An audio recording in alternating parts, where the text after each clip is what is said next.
अध्याय 4 मस्तिष्क का विकास। क्या आपने कभी सोचा है कि हमारे मस्तिष्क का विकास कैसे होता है?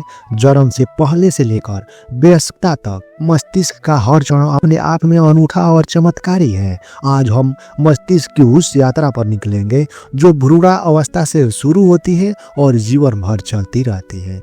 भ्रूण अवस्था में मस्तिष्क का निर्माण। मस्तिष्क का निर्माण जीवन के पहले कुछ हफ्तों में ही शुरू हो जाता है। जन्म से पहले गर्भ में मस्तिष्क की नींव पड़ती है।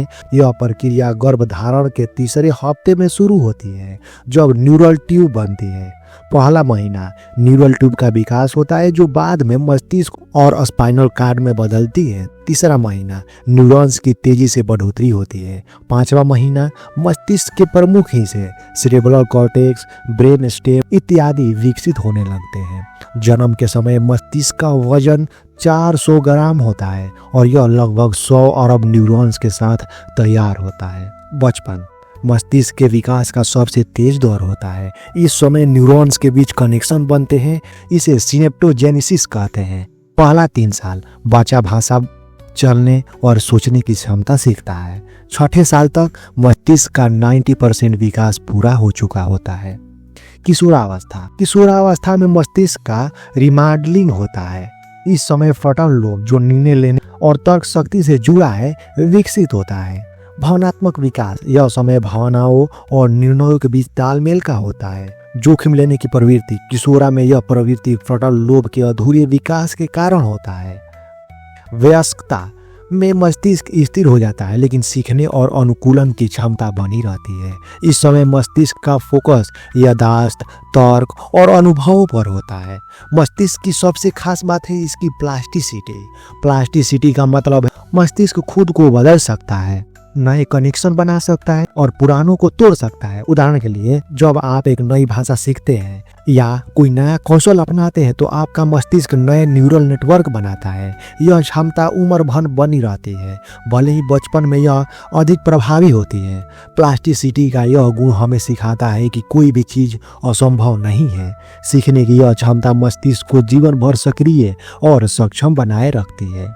बच्चों और किशोरों का मस्तिष्क विकास। बच्चों का मस्तिष्क। बचपन में मस्तिष्क बेहद संवेदनशील और ग्रहणशील होता है। इस समय बच्चों को सही वातावरण, पोषण और सिखाने की आवश्यकता होती है। बच्चों के साथ प्यार और प्रोत्साहन से भरा व्यवहार मस्तिष्क के विकास को बढ़ावा देता है। तनाव, भय या उपेक्षा मस्तिष्क पर नकारात्मक प्रभाव डाल सकते हैं। किशोरावस्था में मस्तिष्क विकास का एक महत्वपूर्ण चरण होता है। यह समय सीखने, नए अनुभवों को अपनाने और खुद को समझने का होता है। इस प्रक्रिया में मस्तिष्क उन कनेक्शनों को हटा देता है जिनकी आवश्यकता नहीं होती है। यह उन्हें बेहतर निर्णय लेने और तर्क करने की क्षमता देता है। और मैं आपको मस्तिष्क के विकास पर आधारित एक कहानी सुनाता हूँ। यह कहानी है एक छोटे से गांव में रहने वाली 5 साल की बच्ची आर्या की। आर्या के माता पिता किसान थे। उन्होंने कभी स्कूल का मुंह नहीं देखा, लेकिन आर्या बचपन से ही जिज्ञासा और कुछ सीखने की ललक थी। उसके गांव में कोई स्कूल नहीं था, लेकिन उसकी माँ ने उसे घर पर अक्षर और गिनती सिखाना शुरू की। आर्या का मस्तिष्क तेजी से नए कनेक्शन बना रहा था। जब वो 10 साल की हुई तो उसने रेडियो पर विचार के कार्यक्रम सुनने शुरू किए। वो हर चीज पर सवाल पूछती। सूरज क्यों चमकता है? पौधे कैसे बढ़ते हैं? 16 साल की उम्र में उसने अपनी मेहनत और प्लास्टिसिटी की ताकत से पढ़ाई के लिए स्कॉलरशिप जीती। आज आर्या एक न्यूरो साइंटिस्ट है और मस्तिष्क के विकास पर रिसर्च कर रही है। आर्या की कहानी हमें सिखाती है कि मस्तिष्क सही दिशा और अवसर मिलने पर असीम संभावनाओं का निर्माण कर सकता है। दोस्तों, मस्तिष्क का विकास एक चमत्कारी यात्रा है। भ्रूण अवस्था से वयस्कता तक हर चरण में इसका विकास हमें सिखाता है कि हमारी सोच, समझ और क्षमता असीमित है। स्मृति और याददाश्त, मेमोरी एंड रिकॉल। स्मृति का मतलब सिर्फ चीजों को याद रखना नहीं, बल्कि यह हमारी पहचान, अनुभव और सीखने की बुनियाद है। हमारे याददाश्त को मुख्य रूप से 3 भागों में बांटा जा सकता है। पहला, सेंसरी मेमोरी।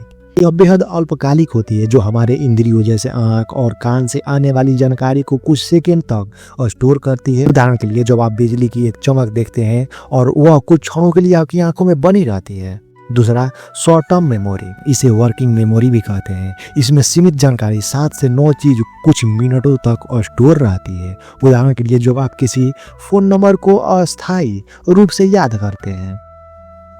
तीसरा लॉन्ग टर्म मेमोरी हमारी अस्थायी स्मृति है, जिसमें सालों तक जानकारी रहती है। इसमें हमारे अनुभव, कौशल और ज्ञान शामिल होते हैं। मस्तिष्क का हिप्पोकैम्पस स्मृति को संग्रहित करने और पुनः प्राप्त करने में महत्वपूर्ण भूमिका निभाता है। ध्यान और एकाग्रता, अटेंशन एंड फोकस। क्या आपने कभी सोचा है कि एक व्यस्त बाजार में आप किसी खास आवाज या चेहरे पर ध्यान कैसे केंद्रित कर पाते हैं? यह सब ध्यान और एकाग्रता का कमाल है। ध्यान मस्तिष्क की वह क्षमता है जो हमें महत्वपूर्ण चीजों पर फोकस करने में मदद करती है और बाकी चीजों को नजरअंदाज करती है। पहला, सतर्कता। यह ध्यान का पहला चरण है जिसमें मस्तिष्क बाहरी वातावरण को स्कैन करता है। उदाहरण के लिए, जब आप किसी जंगल में चलते हैं और अचानक पत्तियों की सरसराहट सुनते हैं। दूसरा, चयनात्मक ध्यान। यह मस्तिष्क की वह क्षमता है जो एक समय पर सिर्फ एक चीज पर फोकस करने में मदद करती है। उदाहरण के लिए, पार्टी में ढेर सारी आवाजों के बीच किसी खास व्यक्ति की आवाज सुनना। तीसरा, एकाग्रता। लंबे समय तक एक ही काम पर ध्यान केंद्रित करना। उदाहरण के लिए, परीक्षा के दौरान कठिन सवालों को हल करना। ध्यान और एकाग्रता में फ्रंटल लोब और पैरिएटल लोब अहम भूमिका निभाते हैं। समस्या समाधान और निर्णय लेने की क्षमता, problem solving and decision making. जीवन में हर दिन हमें किसी न किसी समस्या का सामना करना पड़ता है।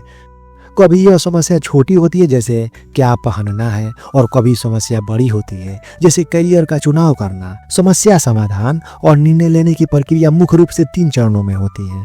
पहला, समस्या को पहचानना। मस्तिष्क सबसे पहले यह विश्लेषण करता है कि समस्या क्या है। दूसरा, विकल्प खोजना। मस्तिष्क संभावित समाधान खोजता है। यह प्रक्रिया हमारे अनुभव, ज्ञान और तर्क शक्ति पर निर्भर करता है। तीसरा, निर्णय लेना। अंत में मस्तिष्क उपलब्ध विकल्पों में से सबसे उपयुक्त विकल्प चुनता है। यह सब फ्रंटल लोब और प्रीफ्रंटल कॉर्टेक्स द्वारा नियंत्रित किया जाता है, जो तर्क, विश्लेषण और योजना बनाए रखने के लिए जिम्मेदार है। भाषा और कौशल। क्या आपने कभी सोचा है कि आप बोलने, सुनने और लिखने में इतने कुशल कैसे हैं? यह सब मस्तिष्क के भाषा केंद्र ब्राका एरिया और वर्निके एरिया का कमाल है। ब्राका एरिया बोलने और शब्दों को सही क्रम में रखने में मदद करता है। जब आप सोचते हैं मुझे पानी पीना चाहिए और इसे बोलते हैं, तो यह ब्राका एरिया का काम है।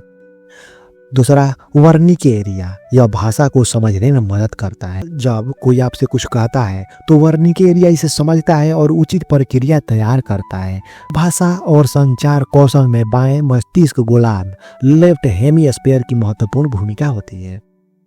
अब मैं आपको एक कहानी सुनाता हूँ जो मस्तिष्क की संज्ञानात्मक अर्थात कॉग्निटिव शक्तियों को बेहतर ढंग से समझाएगी। यह कहानी है अनिरुद्ध की, जो एक शतरंज खिलाड़ी था। एक दिन उसे अंतर्राष्ट्रीय प्रतियोगिता में हिस्सा लेने का मौका मिला। खेल शुरू हुआ। पहले कुछ सालों के बाद अनिरुद्ध का विरोधी उसके राजा को घेरने की योजना बना रहा था। अनिरुद्ध ने अपने दिमाग का पूरा इस्तेमाल किया। उसने स्मृति का इस्तेमाल कर पूरे मुकाबलों में इस्तेमाल की गई रणनीतियों को याद किया। दूसरा, फिर उसने ध्यान और एकाग्रता लगाई, विरोधी की हर चाल पर नजर रखी और अपने अगले कदम की योजना बनाई। तीसरा, समस्या समाधान और निर्णय लेने की क्षमता का उपयोग करके उसने सोचा कि कैसे अपने राजा को बचाते हुए अपने मोहरे का सही इस्तेमाल करें। चौथा, अंत में अपनी भाषा और संचार कौशल का उपयोग करते हुए अपने प्रशिक्षक से रणनीति पर चर्चा की। अंततः उसने खेल जीत लिया।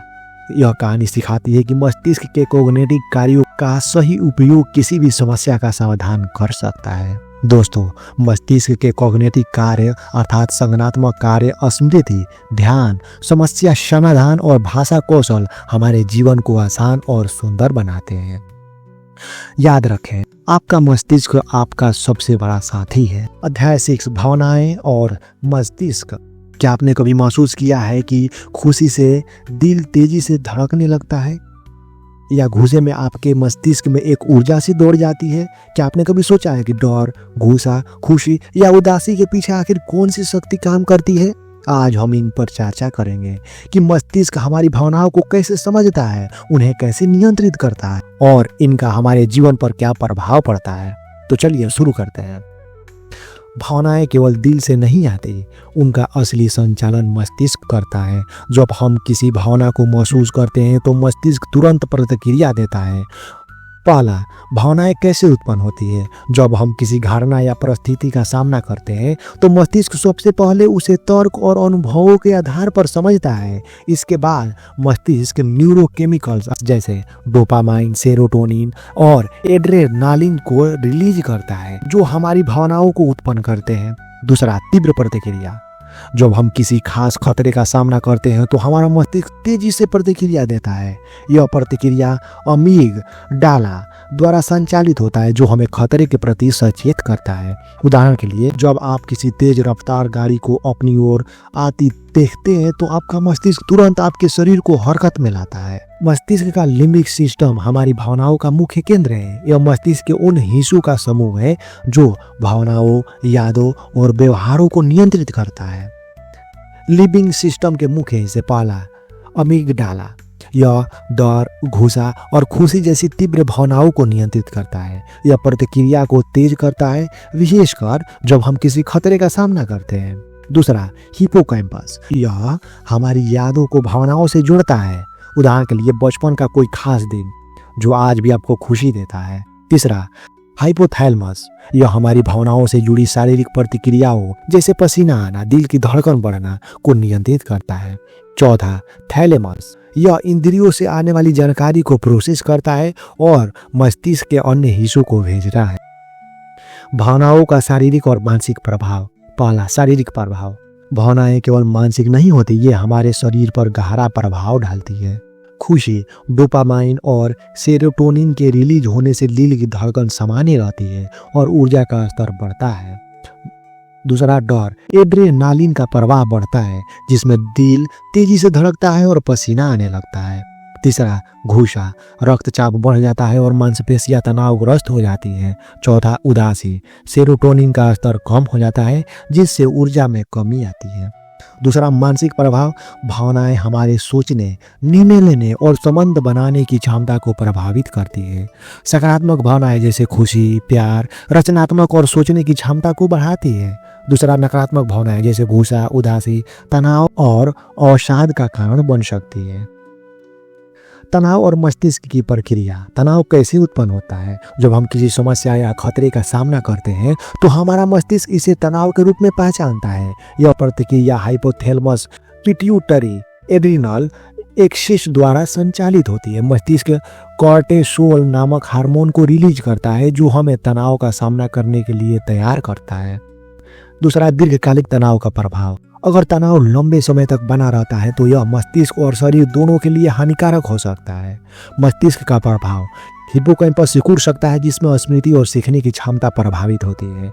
अमीगडाला अधिक सक्रिय हो जाता है, जिसमें डर और चिंता बढ़ जाती है। रक्तचाप और हृदय रोग का खतरा बढ़ जाता है। ध्यान अर्थात मेडिटेशन, योग और सकारात्मक सोच तनाव को कम करने में मदद करती है। परिवार और दोस्तों का सहयोग भी तनाव से निपटने में सहायक होता है। और मैं आपको एक कहानी सुनाता हूँ जो मस्तिष्क और भावनाओं की शक्ति को बेहतर तरीके से समझाएगी। यह कहानी है सृष्टि की, जो एक युवती थी और बड़ी कंपनी में काम करते थे। सृष्टि का स्वभाव हमेशा खुश रहने वाला था, लेकिन एक दिन उसकी कंपनी में कुछ कठिनाइयाँ आई। सृष्टि को अतिरिक्त काम दिया गया और उसे लगा कि वो सब कुछ संभाल नहीं पाएगी। पहले हफ्ते में सृष्टि ने तनाव का अनुभव किया। उसका मस्तिष्क उसे बार बार खतरे का संकेत दे रहा था। अमीगडाला सक्रिय हो गया और उसने डर महसूस करना शुरू कर दिया। कॉर्टिसोल का स्तर बढ़ने लगा, जिससे उसकी नींद प्रभावित हुई। उसका हिप्पोकैम्पस कमजोर होने लगा और उसकी छोटी छोटी बातें याद रखने में दिक्कत होने लगी। सृष्टि ने महसूस किया कि अगर उसने इस स्थिति को संभाला नहीं तो वह बीमार पड़ सकती है। उसने तुरंत ध्यान योग करना शुरू किया। उसने अपने भावनात्मक स्वास्थ्य को सुधारने के लिए अपनी माँ से बात की और ऑफिस में अपनी समस्या साझा की। धीरे धीरे उसने महसूस किया कि उसका तनाव कम हो रहा है। उसकी अमीगडाला और हिप्पोकैम्पस फिर से सामान्य रूप से काम करने लगे। सृष्टि ने न केवल अपने काम को संभाला, बल्कि वह और अधिक आत्मविश्वासी हो गई। यह कहानी हमें सिखाती है कि मस्तिष्क और भावनाएं आपस में गहराई से जुड़ी हुई हैं। अगर हम सही तरीके से अपनाएं तो हम किसी भावनात्मक चुनौती का सामना कर सकते हैं। दोस्तों, मस्तिष्क और भावनाएं का यह रिश्ता जीवन का आधार है। हमारी भावनाएं हमें मजबूत बनाती हैं। आपका मस्तिष्क आपकी भावनाओं का सच्चा साथी है। अगर आपको वीडियो पसंद आया तो इसे लाइक करें और हमारे साथ जुड़े रहने के लिए हमारे चैनल को सब्सक्राइब करें और इस वीडियो को अपने दोस्तों के साथ शेयर करें। तब तक के लिए बहुत बहुत धन्यवाद।